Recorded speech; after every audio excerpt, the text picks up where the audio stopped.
Hey guys, Thomas Joseph here. Now, today we are tackling America's favorite vegetable, I'll say, and that is the potato. Specifically, we're talking about the baked potato. And you might think, with such a simple thing, how can you screw it up? But there are ways in which you can. And today I'm going to show you how to get the crispiest skin to your potato, a perfectly fluffy interior, and it's really easy to do it. So let me show you how. The first step in creating a fantastic baked potato is picking the right potato. Now, I have two different types of potatoes in front of me.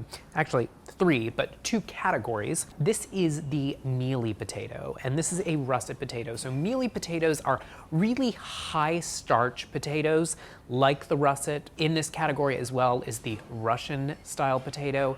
Those purple potatoes or blue potatoes that you might see in your supermarket, or that, they make potato chips out of, those are really the high starch potatoes, and that's what you're looking for when you're making a light and fluffy baked potato. Now, in contrast to these starchy varieties, you have the waxy potatoes, and these are two specific types of waxy potatoes. This is a Yukon Gold. These are really fantastic for mashed potatoes or maybe scalloped potatoes. And then this is a new potato. This is a red-skinned new potato. They have yellow-skinned or white-skinned new potato as well. And these are really great for other methods of cooking, but not necessarily for baking. So save those for that. Now, when you're making your baked potatoes at home, one of the things that you want to make sure that you're doing is picking potatoes that are similar in size. So the four that I have in front of me here are similar in size, so they'll take about the same amount of time to cook in the oven. It's an important detail. You don't want to be picking potatoes out at different times because you have all different sized potatoes. So look for kind of uniformity and consistency when you're buying these at your supermarket. Now, the other thing you want to do is you want to wash your potatoes and scrub them really well. These are tubers. They live under the ground in soil, so they get pretty dirty. So you want to make sure that you give them a good scrub with a stiff bristled brush under some running water, and let them dry out a little bit before you begin baking them. Because one of the things that's really fantastic about a really great baked potato is having almost a crispy skin on the outside, that crispy jacket. Now, what I'm gonna do is I'm gonna take a fork and I'm going to pierce the potato all over. And this is really important in letting some of the steam out from inside the potato and helping the potato to cook fairly evenly. So use a sharp tined fork and pierce the potato all over. And make sure your oven is preheated to 375 degrees with the rack in the center of the oven. Now, you can do one of two things. It's really up to you.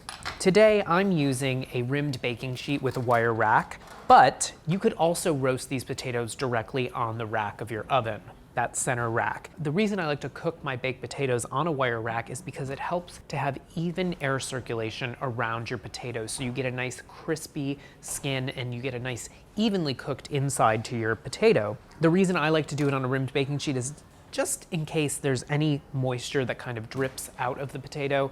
You don't want that on the bottom of your oven, so that's kind of why I'm going for the rimmed baking sheet and the wire rack. Now, one thing you want to avoid in a lot of recipes, especially a lot of those kind of old school or classic recipes, have you wrapping your potatoes in foil in a jacket. And you want to avoid that because what it's going to do is it's going to steam the potato. You're going to get a really soggy skin, and it traps all the moisture inside. And really, we want the moisture to kind of get out of the potato. We want a nice, light, fluffy, I don't want to use the word dry potato, but we kind of do because we want to add in all of those wonderful toppings to your potato, which will help to contrast the nice fluffy interior. So now a little bit of olive oil I'm using today, but you could use a neutral flavored oil, a canola oil, a grapeseed oil, and just rubbing the oil into the skin of the potato will really help to make it nice and crisp as well. You could certainly, at this point too, it's not gonna do a whole lot to season the actual inside of the potato, but you could sprinkle these with a little bit of salt. Again, that will really help to create a wonderful crust to the outside of your potato. And I have my oven preheating to 375 degrees, and I think that's a pretty good temperature for baking potatoes. It's a nice moderate temperature. It's moderately high, I'll say. It's not 350 where it's a light temperature and it's going to not really give you the crispy skin that you're looking for, but sometimes some recipes call for a really hot oven, and what I think that does sometimes is it burns the outside of your potato, burns that jacket before the inside gets cooked. So 375 is kind of in that middle range, and it's really fantastic for getting a nice baked potato. So I'm gonna put these on my rack here. These are going straight into the oven, you guys. And these 8-ounce potatoes will take about 50 to 60 minutes, so almost an hour in the oven until a knife inserted into the center of the potato comes out with any resistance. All right, guys, our potatoes, our hot potatoes are out of the oven. You can see the skin kind of puffs up away from the interior of the potato. And I just want you to hear how crisp the skin can get. And I'm gonna lean in here so you could really hear it. Can you hear that?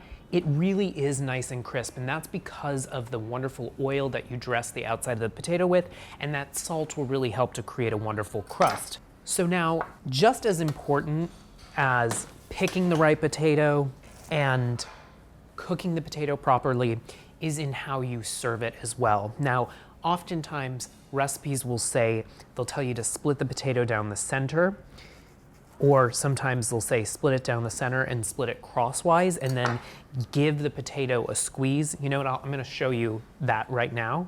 And what that does is it pushes all of the starch back into itself and creates kind of a mushy potato. It doesn't create a wonderful light and fluffy potato.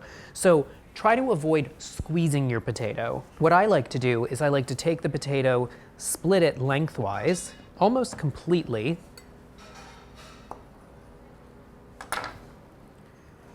You can put it right onto your plate here.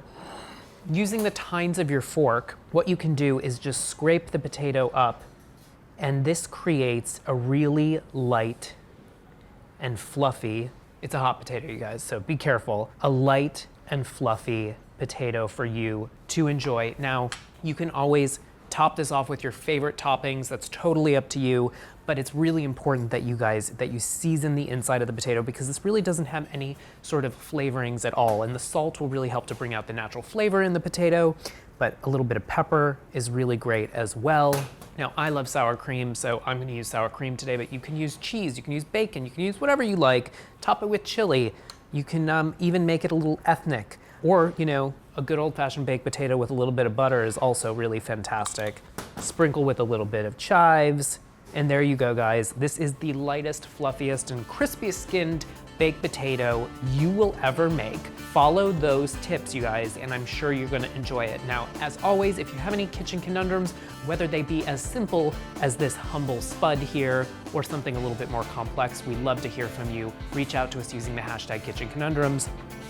Enjoy your baked potato, guys. And as always, guys, click like and subscribe.